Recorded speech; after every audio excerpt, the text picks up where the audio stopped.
До края на месец юни трябва да бъде асфалтиран пътят между Златоград и Ксанти, а след това да се ратифицира и договора за откриването на гранично-контролния пропускателен пункт, обясни председателя на гръцката партия Нова демокрация Лефтерис Загоритис по време на срещата си с ръководството и областните координатори на ГЕРБ. Ние приехме България в Европейския съюз и НАТО и партия ГЕРБ в Европейската народна партия, където представихме горещо кандидатурата на ГЕРБ, защото знаем, че пътят на прогреса минава през Европа.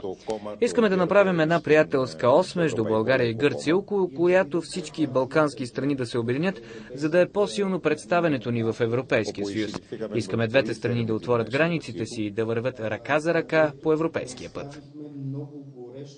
По думите на председателя на ГЕРБ Цветан Цветанов, влизайки в Шенген, режимът ще е изключително облекчен, ако имаме пунктове, които да позволяват свободно придвижване. За това ще допринесе и изграждането на този на Златоград Ксанти.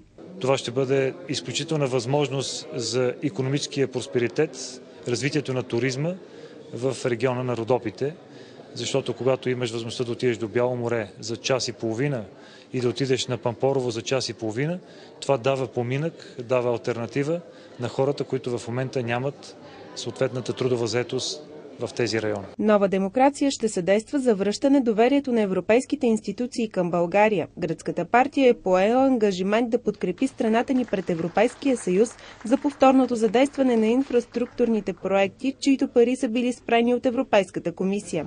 Според председателя на ГЕРБ, тези средства са от особено значение за развитието на страната ни в една тежка икономическа ситуация.